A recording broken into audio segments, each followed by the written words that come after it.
विश्व योगा दिवस पे शिवम नाट्यालय की ओर से एम्स रेसिडेंसी एरिया में हमारी जहाँ ब्रांच चलती है, भरतनाट्यम के बच्चे सीखते हैं, वहीं पे आज सहज योग का कार्यक्रम रखा गया। सहज योग श्री माता जी निर्मला देवी द्वारा संचालित हुआ है, जिसमें हमारी कुंडलिनी शक्ति जागृत होती है और हम परम चैतन्य की अनुभूति करते हैं। तो ये एक छोटा सा पहल है हमारी, ताकि यहाँ पे जो डॉक्टर्स हैं और जो बच्चे हैं और यहाँ जो हॉस्टल की गर्ल्स हैं, उनके लिए एक हमारा प्रयास है कि जो आज के समय में जो मेंटल स्ट्रेस बढ़ता जा रहा है, उसमें किस तरह से हम अपने आप को संतुलित रख सकते हैं और रोज़मर्रा की दिनचर्या में अपने आप को बैलेंस रखते हुए, ध्यान करते हुए, सहज भाव से जीवन को जी सकते हैं। बुजुर्गों से सीखा और वो आगे बढ़ते गए। इस तरह से ये जो संस्कार बनते गए हमारे अंदर, और ये हमारी क्रिया जो है वो आगे बढ़ती गई, और हमने सोचा कि यही भगवान को पाने का रास्ता है। और आज हम बिल्कुल ही अच्छे भाव से, हम अपने आप को बहुत धार्मिक समझते हैं और हम धार्मिक हैं भी, हम प्रश्न नहीं उठा रहे अपने ऊपर, लेकिन कहीं ना कहीं हम सोचते हैं आप कंफर्टेबल रहें। अगर हाथ रखने में भी इरिटेशन हो रहा है तो सिंपली सुनेंगे, जब हम ध्यान करेंगे तो आप हाथ रख लेना। अभी आप रिलैक्स रहें, बिल्कुल कंफर्टेबल रहें। तो हमने ये सोचा कि यही पूजा का तरीका सही है और भगवान को पाने का तरीका यही सही है। धीरे धीरे और समय बीतता गया, फिर हम आगे व्रत में, उपास में। अब हमने क्या किया, अपने आप को कस देना शुरू किया, व्रत रखना शुरू किया, और हमने सोचा कि हमने 5 व्रत रख लिया, 9 व्रत रख लिया तो हमारे परमात्मा हमसे खुश हो गया। ये हमने मेथड को अपना लिया। ये भी गलत है, क्योंकि आपने अपने शरीर को तकलीफ दी, परमात्मा से उसका कोई कनेक्शन नहीं हुआ।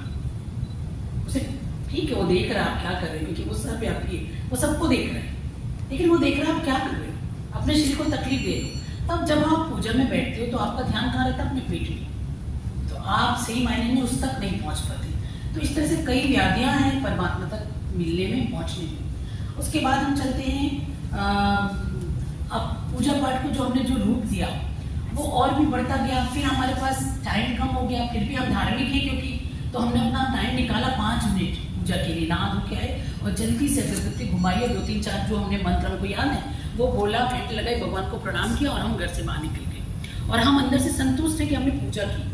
और आगे बढ़ते ही फिर हमने रख लिया व्रत। अंदर से मन कितना संतुष्ट हो गया, आज हमने सोमवार व्रत रखा, मतलब हमने तो जग जीत लिया। हम अपने लिए सब कुछ कर रहे हैं, उस परमात्मा के साथ हमारा लिंक नहीं। तो होता ये है कि हमारा जो शरीर बना है, उस ऊपर वाले ने बहुत ही अच्छा एक हमारे साथ गेम खेला है। वो ये कि हमारे शरीर को मानव स्वरूप जो बनाया है। आप ये सोचिए कि इतनी प्राणी है इस धरती में, इतने लोगों की श्वास चल रही है, लेकिन वो मनुष्य नहीं है। तो कुछ तो हम अलग हैं, जो हम प्राणी नहीं हैं। आज हम कैट नहीं है, डॉग नहीं है, हम इंसान हैं। कुछ तो भगवान ने हम पर कृपा की है। तो उस कृपा का उद्देश्य क्या है? उद्देश्य है परमात्मा को पाना।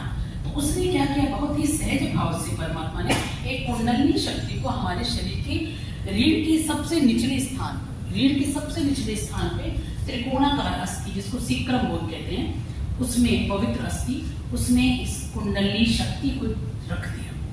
ये हमारे कंप्यूटर है, ये हमारी जन्म जन्मांतर का लेखा जोखा करती है। हमको आगे कौन सा जन्म मिलेगा, हम क्या करेंगे, और हमारे कर्म भी सब हमारी माँ है जो सब देखती रहती है, कंप्यूटर है हमारे अंदर। और यहाँ हमारे बना दिए उन्होंने 7 चक्र, रीढ़ की हड्डी में सारा खेल हो रहा है। 7 चक्र बना दिए, उन 7 चक्र में अलग अलग डेटीज को भगवान को स्थापित कर दिया। 3 नाड़ियां लेफ्ट, राइट और सेंटर भी बना दिया उन्होंने, और यहां से दे दिया भगवान से, परमात्मा से मिलने का लिंक, और लिंक हमने तोड़ दिया। अब हमारी सारी पूजा पाठ ये संचालित करती है हमारी कुंडली माँ। ठीक है, हमारे कर्म अच्छे थे तो हम इस जन्म में दुख ज्यादा नहीं पा पाते, हमारे काम हो जाते हैं। कई लोगों को बहुत तकलीफ झेलनी पड़ती है क्योंकि उनके पुराने जन्म में कोई कर्म अच्छी नहीं होगी। तो ये सब बातें करके हम अपने आप को संतुष्ट करते हैं और हमारा परमात्मा से लिंक खत्म हो गया। सहज योग। अब क्या हुआ, श्री माता जी आदि शक्ति का अवतरण धरती पे आए। अपने भृगु मुनि के नाड़ी ग्रंथ में वर्णित है ये बात कि एक समय आएगा जब कलयुग का अंत होने का समय आएगा, तब आदि शक्ति स्वयं धरती पे आएंगी और मोक्ष का रास्ता हमको बताएंगे। तो वो क्रिया सहज योग श्री माता जी निर्मला देवी द्वारा की गई है। तो अब हमको श्री माता जी ने ज्ञान कराया कि आपके बेटा कुंडली शक्ति आपके अंदर है, आप इसे जागृत करो, और फिर आपके अंदर जब सारे देवी देवता जागृत हो जाएंगे तो आपका कनेक्शन परमात्मा के साथ हो जाएगा। अब देखिए, जब एक बच्चा छोटा होता है, पैदा होता है, छोटा होता है, तब आपने देखा उसका तालु भाग बहुत कमज़ोर होता है और यहाँ पे बोलते धक धक होता है, उसका प्राण यहाँ ऐसे समथिंग कुछ बोलते हैं, धक धक होता है।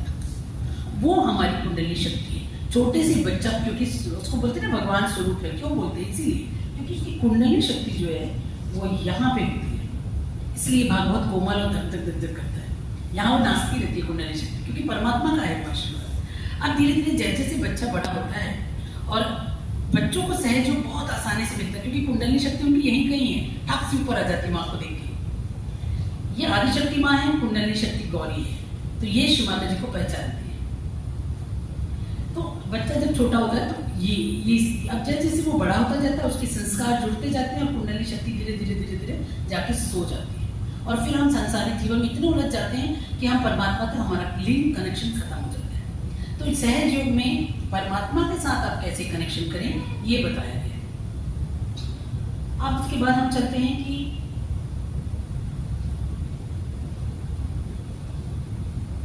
याद आया था अब आपने देखा होगा कि दो तरह के लोग होते हैं इस दुनिया में। एक होते हैं जो पुराना सोचते रहते हैं, मेरे साथ ऐसा हो गया, मेरे साथ वैसा हो गया, उससे बाहर नहीं निकल पाते। और एक होते हैं वो सोचते हैं मैं ऐसा कर लूँगा, मैं वैसा कर लूँगा, हर वक्त आगे की सोचते हैं। ये दोनों भी बीमारी के लक्षण हैं, ये दोनों डिसबैलेंस है। ये हमारी 3 नाड़ी है, एक सुषुम्ना नाड़ी है, एक लेफ्ट नाड़ी पिंगला नाड़ी है, या सॉरी ईड़ा नाड़ी है, और राइट नाड़ी हमारी पिंगला नाड़ी। लेफ्ट नाड़ी ईड़ा नाड़ी, जिसको हम बोलते हैं चंद्र नाड़ी, ये ठंडी होती है।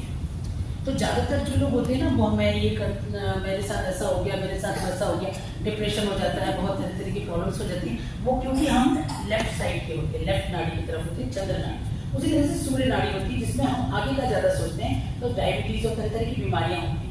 ये पूरा साइंटिफिक प्रूफ है कि कौन कौन सी बीमारियाँ इससे सहयोग से होती है, और ये यहाँ से आप ऊपर चलते हैं। अब जब हम ध्यान में जाते हैं तो जितनी देर आप ध्यान कर रहे हैं उतनी देर आप निर्विचारिता में रहते हैं, मतलब ना आप आगे का सोचते हैं ना पीछे का सोचते हैं, आप केवल सेंटर में सोचते रहते हैं। और यहाँ से आपकी कुंडली शक्ति स्वतः ही जागृत होती है। श्री माता जी की फोटो के सामने बैठते हैं क्योंकि वो श्री माता जी को पहचानते हैं। अब बात आती है कि श्री माता जी की फोटो क्यों? हम तो भगवान राम को मानते हैं, हम तो विष्णु जी को मानते हैं, हम तो देवियों को मानते हैं, तो श्री माता जी की फोटो क्यों? बड़ी सीधी सी बात है। अब बात करते हैं कि क्यों माँ की फोटो। हमारी धरती में कई अवतरण हुए, विष्णु भगवान ने कई अवतरण लिए, कई देवियों ने अवतरण लिए, सब कुछ हुआ, लेकिन उनकी हमारे पास ओरिजिनल फोटो नहीं है। अब जो फोटो गणेश जी को आप देख लीजिए, गणेश जी की फोटो हम मूर्ति से बनवाते हैं, मूर्तिकार बनाता है, और मूर्तिकार कौन होता है? कोई पवित्र सोल नहीं होता, प्योर डिजायर सोल नहीं होता, मतलब पवित्र आत्मा नहीं होती। वो सिगरेट पी रहा है, ड्रिंक कर रहा है और बना रहा है कारीगरी, और वो बन रख दिया आपके सड़क के ऊपर। आप गए और आपने बोला बहुत अच्छे लेके आ गए गणेश जी को। अब गणेश जी को आपने रख दिया, आप क्या कर सकते हैं? आपकी क्षमता क्या है? आपने गंगा जल छिड़क दिया, अगरबत्ती कर दिया, कुछ मंत्र आते हैं वो कर दिया। अब आप क्या सोचते हो? वो परम गणेश तत्व क्या उस मूर्ति के अंदर आ जाएंगे? नहीं आते। क्यों नहीं आते? क्योंकि गणेश जी तो वो तब आएंगे जब आपके अंदर वो पावर होगा और अपनी भक्ति से आप एक पत्थर में भी जान ला सकते हैं। वो बात तो सच है, लेकिन उस में जो नेगेटिविटी से भरा हुआ आइटम है उसमें श्री गणेश जी आए, ये किस बात की बात है? उसी तरह से हमारी सारी मूर्तियों में लागू होता है कि हमको ओरिजिनल भगवान की मूर्ति तो है, हमारे पास है नहीं। अब क्या होता है कि श्री रामचंद्र जी की ओरिजिनल मूर्ति फोटो लेके आ जाइए, उनमें वाइब्रेशन आएगी। विष्णु जी की रियल फोटो आएगी तो वाइब्रेशन आएगी। इसीलिए श्री माता जी क्योंकि आदि शक्ति का अवतरण धरती पे आई हैं, इन्होंने कहा मेरी जितनी फोटो खींच सकते हो खींचो, क्योंकि मेरे जाने के बाद आपको कोई नहीं बचा सकता। इसलिए उन्होंने माँ ने फोटो दी, सारा ज्ञान हमें लौट दिया, हमें दे दिया। 25 साल से मैं खुद कर रही, मेरे दोनों बच्चे छोटे छोटे थे तब से कर रहे, तो बहुत बड़ी एनर्जी है, बहुत बड़ी ताकत है ये, और इसको समझना और बहुत सहज और सरल है। तो इसीलिए हम श्री माता जी के सामने हम बैठते हैं, और इसीलिए कुंडली शक्ति जागृत होती है, क्योंकि उसे पता है कि उसके सामने वही बैठा है जिसके सामने उसको वो देना है चीज। तो करते ही हमारी कुंडली शक्ति जागृत होती है, सभी चक्रों में जाती है, और यहाँ से ऊपर बात किसके आगे कर सकता हूँ। हाँ ठीक है। अब थोड़ा सा चक्रों के बारे में हर्ष बता देते हैं, मेरे बेटे ये बता देते हैं, उसके बाद फिर ध्यान करवाते हैं आपको कि ध्यान कैसे करना है। तो जैसा कि मैंने बताया कि कुंडली शक्ति को राइज करना हमारा मेन ऑब्जेक्टिव रहता है सहयोग में। एंड ये चक्रों के बारे में बताया कि चक्र होते हैं 7 और नाड़ियाँ होती हैं 3। एक छोटा सा हम देख लेते हैं कि ये कुंडली शक्ति कैसे राइज करते हैं, उसका इन चक्रों से क्या रिलेशन है और उससे हमें क्या फर्क पड़ता है, राइट। तो इफ यू नोटिस, सबसे पहले जो चक्र है, अच्छा ये जितने भी चक्र हैं ना, ये काफ़ी पहले टाइम से योग में हमें बताए गए हैं। हालांकि कुंडलिनी शक्ति का राइज कैसे करना है वो श्री माता जी ने हमें बताया। एक बार ये देख लेते हैं कैसे कुंडलिनी शक्ति इनको प्योरीफाई करती है, एनलाइटन करती है। तो जो पहला चक्र है that corresponds to our pelvic plexus, and हर चक्र की अपनी क्वालिटी होती है और कुछ ऐसे ऑर्गन्स होते हैं जिनको वो मैनेज करता है। तो जैसे मूलाधार चक्र है, it manages our reproductive organs, it manages our excretory system. And जब Muladhara chakra, if you notice, is below the Kundalini, तो Kundalini Shakti is not going to enlighten your Muladhara chakra, बल्कि मूलाधार चक्र पहले एक्टिवेट होता है, फिर कुंडली शक्ति राइज होती है। तो मूलाधार चक्र की क्वालिटी क्या है? Innocence. So you would have heard, जैसे बच्चों को बहुत जल्दी मिल जाता है, बच्चे भगवान के रूप होते हैं, बच्चे इनोसेंट होते हैं। सबसे इंपॉर्टेंट चीज़ है इनोसेंस। जब हम अपने अंदर से सारा क्लेवरनेस, सारा छल कपट हटा देते हैं, हम सिर्फ इनोसेंस के साथ आगे बढ़ते हैं, then God loves us the most. That is why God loves children the most. So जब हम इनोसेंस से स्टार्ट करते हैं, that is our foundation that allows us to start our spiritual asset. So once this chakra is activated, जब आप श्री माता के सामने हाथ खोल के बैठते हैं और आप उनसे प्रेयर करते हैं कि हमें हमारा रियलाइजेशन दीजिए, तो सबसे पहले ये चक्र एक्टिवेट होता है। इस चक्र के एक्टिवेट होने के बाद ही kundalini shakti will start rising. So that chakra is like giving permission to kundalini to rise. जब कुंडलिनी राइज होना शुरू होती है तो then it goes to the next chakra, the Swadhisthana chakra. Now Swadhisthana chakra is associated with our erotic plexus, and again there are some organs that Swadhisthana chakra looks after, but उसका जो quality है main, that is creativity and basically ability to do things। आपको कोई art बनाना है या कोई performance करना है, या आपको even scientific research आप कर रहे हैं, उसमें भी आपको imagine करना है, कुछ चीज़ creatively आपको create करना है। So all of those things are controlled by the Swadhisthana chakra। इसी स्वादिष्ठान चक्र का ये जो right channel है, जो हमारे activities को handle करता है, that is directly connecting it to the brain। So this Swadhisthana chakra is actually responsible for developing your brain। Now what happens is, अगर आप बहुत ज़्यादा सोचते हो, बहुत ज़्यादा अपनी एनर्जी आप सोचने में, आगे प्लानिंग करने में स्पेंड करते हो, तो that puts too much pressure on the Swadhisthana chakra because it is directly connected to your brain। So that will cause problems like diabetes and such। So when you enlighten the Swadhisthana chakra through Sahaja meditation and it gets activated, आपको ये सारी problem कम होनी शुरू हो जाती है। आपका जो अटेंशन है वो नैरो डाउन हो जाता है, फोकस हो जाता है, आपको अननेसेसरी थॉट्स आने कम हो जाते हैं। तो that is the benefits we get. Then the Kundalini travels to the next chakra, the Nabhi chakra. The Nabhi chakra is associated with the solar plexus, and यहाँ पे जो मेन क्वालिटी है दैट इज जेनरॉसिटी एंड आपका धर्म, आपके सही गलत की समझ, वो सब चीज़ आपको यहाँ से आती है। सेटिस्फैक्शन जो आपकी लाइफ में मिलता है वो आपको यहाँ से मिलता है। कैसे मिलता है? बिकॉज दिस चक्र looks after your entire basically the evolution process. आपको लाइफ में अच्छी अपॉर्चुनिटीज मिलना, आपकी फाइनेंशियल स्टेबिलिटी आना, आपका सोशल सर्कल्स में अच्छा रहना, वो सब इस चक्र के एनलाइटन होने से एक्टिवेट होता है। Then the Kundalini travels further to the Hridaya chakra. अब now this is, now if you notice, हम कहते हैं कि हमारे दिल में भगवान रहते हैं, तो जो सदाशिव हैं उनका एक हमारा स्पिरिट जो है, उनका जो रिफ्लेक्शन है हमारा स्पिरिट, वो यहाँ पे हमारे कार्डियक प्लेक्सस पे रहता है। And when the kundalini rises and meets these both meet together, that is when you are finally able to start when the God's love is finally able to reach you। आप जैसे आपका ये चक्र खुलता है, आप बहुत हल्का महसूस करते हैं, आपके अंदर कॉन्फिडेंस भी बढ़ता है, आपके अंदर डर कम होता है, सिक्योरिटी आती है, एंड आपके जो रिलेशनशिप्स हैं उसमें भी इंप्रूवमेंट होना शुरू होता है। That is when the kundalini reaches your heart chakra. Passing through there, then reaches your Vishuddhi chakra, which is also related to your cervical plexus। So Vishuddhi chakra represents our association with the collective। So how you communicate with people, how diplomatic you are able to be, how your relations in the social circle are maintained. All of that is associated with the Vishuddhi Chakra. जब विशुद्धि चक्र पे कुंडलिनी आती है तब आपका जो now if you see once it reaches here then it is able to reach your hands. The power of God is able to reach on your hands and आपका हाथ में आपको वाइब्रेशंस फील होना शुरू हो जाते हैं. ठंडी या गर्म आपको फील होना शुरू हो जाएगी, which you will experience right now when we do the practical part. So when the kundalini reaches Vishuddhi Chakra, then you are able to start feeling the power of divine in your own hands. From there the kundalini travels to the Agya Chakra. Now जहाँ आपकी optic nerves मिलती हैं, cross होती हैं, that at that point your Agya Chakra is placed. इसकी main quality है forgiveness. So when you are able to unconditionally forgive people, मुश्किल है. आप ऐसे आपके साथ किसी ने कोई गलत किया है उसको माफ करना बहुत मुश्किल है. बट जब आप कुंडलिनी राइज होती जाती है तो it automatically makes it easier for you to do that. Forgiveness का सबसे इम्पॉर्टेंट रीज़न ये है कि it frees you from that struggle. आप किसी को लेके परेशान हो, किसी ने आपके साथ बुरा किया तो आप उसमें उलझे रह जाते हो, आप उससे बाहर नहीं निकल पाते. तो growing beyond that is when the Kundalini reaches your आगे chakra and you are able to easily forgive and move forward. Finally, from the Agya Chakra to the Sahasrara Chakra. The Sahasrara Chakra is the most important. It is the integration of the entire system. आपका पूरा divine के साथ integration यहाँ सहस्रा चक्र में होता है. And basically once the Kundalini reaches here, you are directly connected to the divine. फिर you are looked after in absolutely every way. So आपका health, आपका mental status, आपका emotional, social, financial, career, everything is looked after. आपको फिर उसमें means you are basically in the kingdom of God. जो कहते हैं ना entering the kingdom of God. That is where you reach. Now you don't have to worry about anything at all in life. Everything will be looked after by the divine. आपको सिर्फ meditation पे focus करना है so that your Kundalini Shakti remains higher.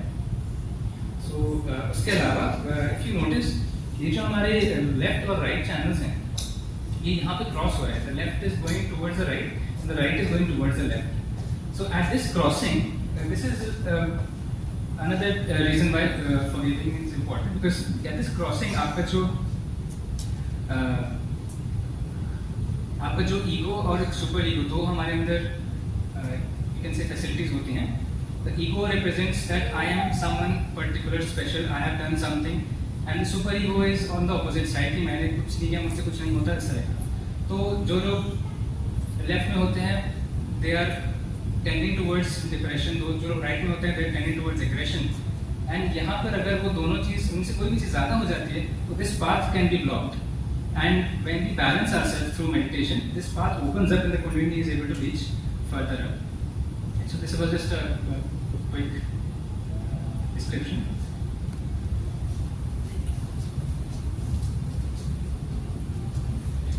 तो ये थी इनकी science की भाषा जो इन्होंने समझाई कि किस तरह से हमारे रोगों से हमको मुक्ति मिलती है. अब हम बात करते हैं आध्यात्म की ओर. तो सबसे पहले जैसे आपको बताया कि मूलाधार चक्र श्री गणेश जी का है. अब आप ये बताइए कि हमारे देवी देवताओं में सबसे पहले हम पूजन किसकी करते हैं? श्री गणेश जी की, क्योंकि हमारे सर्वश्री के सबसे पहले स्थान पे बैठे हुए हैं, इसलिए हम उनकी पूजा पहले करते हैं. तो हम उनसे पूरे ध्यान में जाकर अबोधिता मांगते हैं कि श्री गणेश जी हमें अबोध बना दीजिए. जब हम इस तरह की प्रेयर करते हैं तो गणेश भगवान प्रसन्न होते हैं. वो उनके विराजित होते ही उनकी माँ गौरी कुंडलिनी शक्ति जागृत होती है उनकी परमिशन से. तो सबसे पहला गुण ये है कि आपको इनोसेंस होना है. भगवान के सामने छल कपट नहीं चल सकता. तो कम से कम भगवान के सामने ध्यान की स्थिति में आपको फुल तरह से डिवोट करना है अपने आप को और उस पर समर्पित होना है. सेकेंड, स्वादिष्ठान जैसे बताया तो स्वादिष्ठान ब्रह्मा और सरस्वती जी का स्थान है जिसको क्रिएटिविटी का सेंटर बताया. उसके बाद भाव सागर, ये जो मणिपुर है, जो नाभि है, इसमें लक्ष्मी जी और विष्णु जी का स्थान है. यहाँ हम चलते हृदय में माँ जगदम्बा का स्थान है. यहाँ शिव का स्थान है. हम यहाँ जैसे आपको समझाया कि जैसे हमारी कुंडलिनी शक्ति यहाँ पहुँचती है और हमारी आत्मा जागृत होती है और फिर विशुद्धि और इस तरह से चलते हैं. यहाँ ये हो गए देवताओं की बात. अब हम इसको प्रैक्टिकली अनुभव करेंगे कि हमारा ध्यान कैसे होता है और हमको कैसे करना होता है. तो आप बिल्कुल रिलैक्स मूड में दोनों हाथों को धरती पे रख लें, जमीन में साइड में उठा, हथेली नीचे की ओर, आंखें बंद हो और पूरा ध्यान आपका. अगर आप कंफर्टेबल नहीं तो चेयर में बैठ सकते.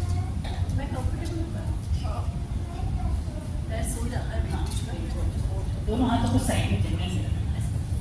पूरा ध्यान, थोड़ी देर के लिए हम अपने लिए कुछ कर रहे हैं, कोई विचार नहीं, मन ही मन हम प्रार्थना करेंगे श्री माता जी। सभी बच्चे भी करेंगे, दोनों हाथ धरती पे और पूरा फोकस अपने अंदर। श्री माता जी, कृपया करके आप हमारे मूलाधार चक्र में श्री गणेश भगवान को स्थापित कीजिए।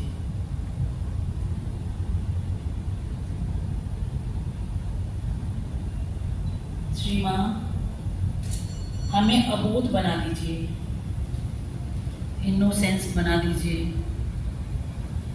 इनोसेंस की क्वालिटी हमारे अंदर जागृत कीजिए।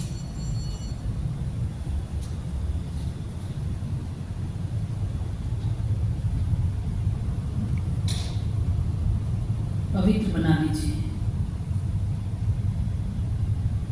हमारे अंदर जो भी नकारात्मकताएं हैं उन्हें कृपया कर धरती में खींच लीजिए।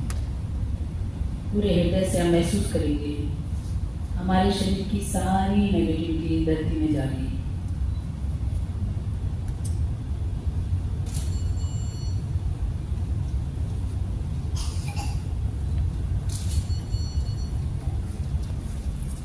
अब अपना लेफ्ट हैंड श्री माता जी की तरफ गोद में रखेंगे, राइट हैंड को जमीन में, राइट हैंड को जमीन में और लेफ्ट हैंड को श्री माता जी की तरफ गोद में।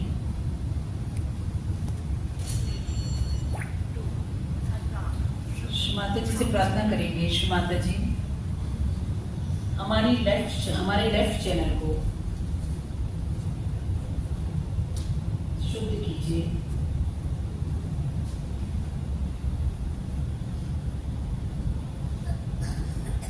हमारे लेफ्ट चैनल में जो भी नकारात्मकताएं हैं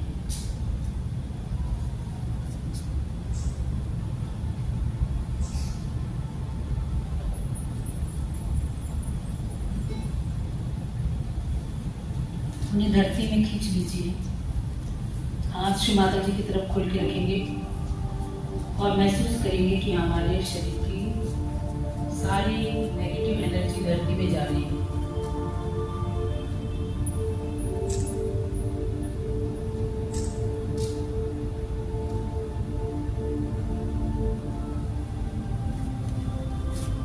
हमारी ईड़ा नाड़ी जो कि ठंडी है, चंद्र नाड़ी है, इसकी सारी नेगेटिविटी धरती में खींचेगी।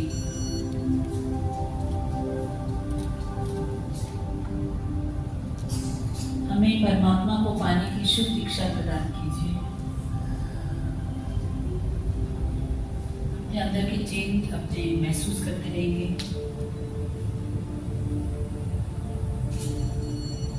अब राइट हैंड श्री माता जी की तरफ रखेंगे और लेफ्ट हैंड को आकाश की ओर उल्टा पीछे की तरफ इस तरह से आकाश की ओर रखेंगे, पीछे की तरफ, क्योंकि हमारे राइट चैनल सूर्य नाड़ी है और वो हीट आकाश की ओर खींचेगी। तो हम प्रार्थना करेंगे श्री माता जी हमारे राइट चैनल को शुद्ध कीजिए। इसकी जो भी बीमारियां हैं नेगेटिविटी से उसे आकाश में दूर कीजिए।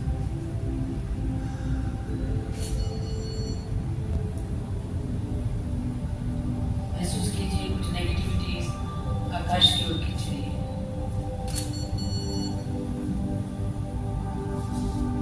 गर्म या ठंडी हवा कुछ भी आप महसूस कर सकते हैं।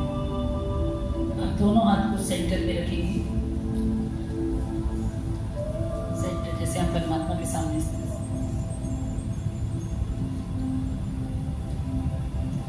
पूरा ध्यान अपने सेंट्रल नर्वस सिस्टम में। श्री माता जी कृपया करके हमें बैलेंस कर दीजिए।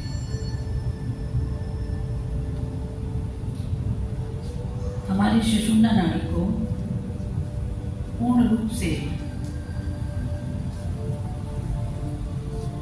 जागृत कर दीजिए।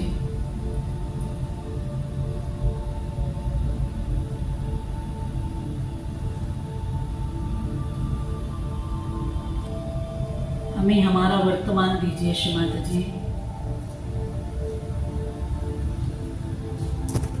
हम केवल वर्तमान हैं। दोनों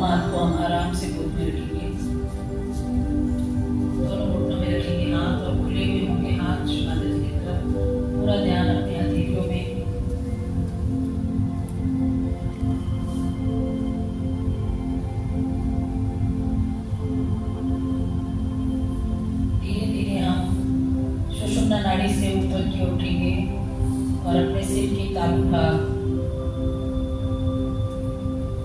में अपने चित्त को रोकने की कोशिश करेंगे।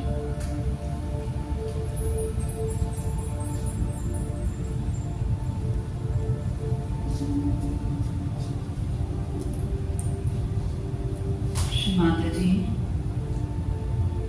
आप हमारे सहस्त्रार में आइए और हमें हमारा योग दीजिए।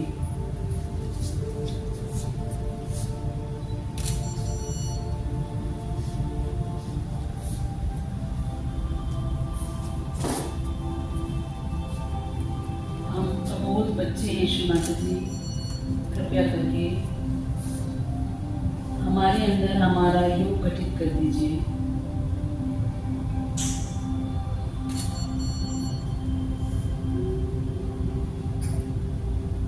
अब अपना राइट हैंड धीरे धीरे सिर के तालु भाग में रखेंगे, दबाते हुए, और थोड़ा सा राउंड राउंड घुमाएंगे। माँ से प्रार्थना करेंगे, श्री माता जी मुझे मेरा आत्म साक्षात्कार प्रदान कीजिए। धीरे से हाथ को हल्का करके ऊपर की ओर ले जाएंगे और देखेंगे ठंडी या गर्म हवा महसूस होगी आपको।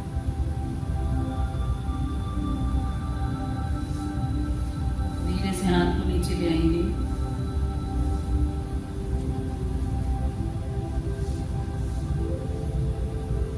पूरा टेंशन खुद के अंदर। श्री माता जी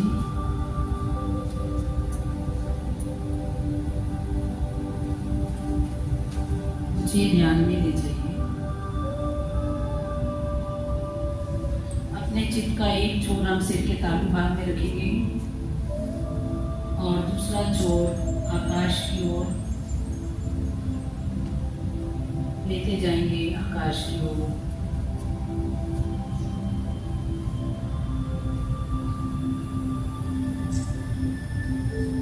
अपने चित्त का एक छोर हमारा सिर के तालु भाग में है और दूसरा छोर आकाश की ओर, परमात्मा की ओर।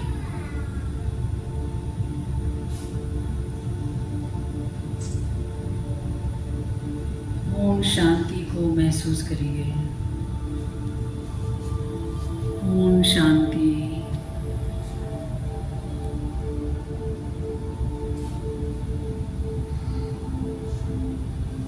हे परम पिता परमेश्वर, हम पूर्ण रूप से आपकी शरण में हैं। सुंदर मन से अपने चित्त को देखते रहें जो ऊपर आकाश की ओर जा रहा है।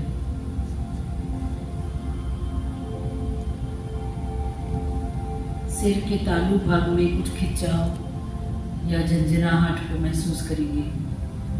हाथों में सरसराहट, ठंडी या गर्म हवा को महसूस करेंगे। इतनी शांति हम स्वयं के साथ हैं। ओम शांति। ओम शांति।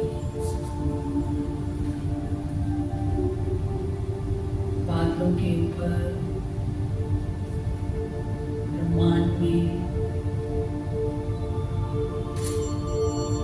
माता जी, मैं तो केवल शुद्ध आत्मा हूँ।